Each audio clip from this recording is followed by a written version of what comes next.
Niluto tayo sida. The visitors tayo. Awit dati ni, niluto tayo ng sidaun. May nga visitor sa papasaway. Asin ka no, asin, suka. Ang kausap natin ay isa po sa nagtatanim ng pakuan dito sa pinapasolan natin at bagong kaibigan na rin.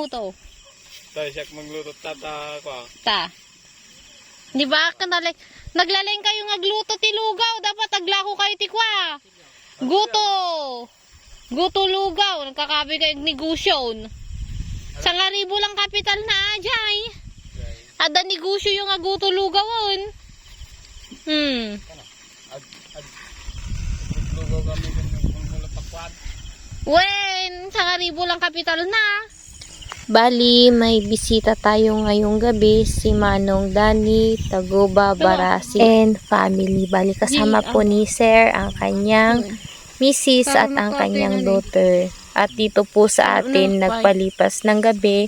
Bali, matagal na po niya sinasabi sa akin na papasyal po siya dito sa farm. At ito na nga, nakapasyal na po siya dito sa farm at masilip ang ating inaalaga ang itik.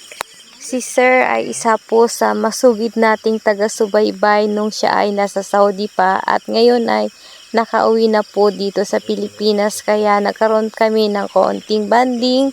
Ngunit hindi ko po mapapakita sa inyo yung banding na yon dahil wala po tayong mahabang content sa pagstay po niya dito sa atin. Si Sir ay isa rin sa nagnanais na mag-alaga ng itik kaya nagpursigi siya na pumasyal po dito sa location po natin. Kasi nais niyang magkaroon pa ng kaunting background sa pag-aalaga ng itik. Ngunit wala na po akong video recording sa mga napagpintohan namin tungkol sa pag-aalaga ng itik.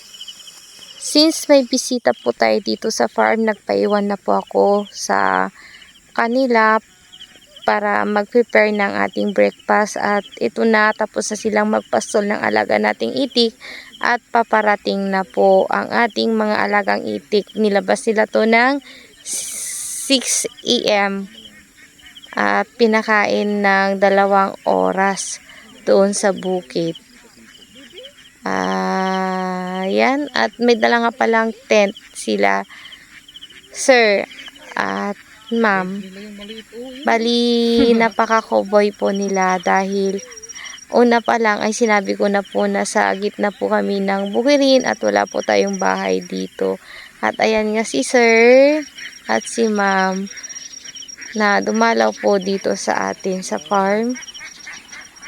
At dito po kami nagbababad ng ating alagang itik hanggang 4 PM na po. Tsaka po natin sila ipapasol ulit sa bukid. So, diretso na po yan sila sa tubig para makainom sila dahil uhaw na po yan sa 2 oras na kumain po sila doon sa bukid dahil mainit na rin po ang 8 o'clock to 8:30 ng umaga.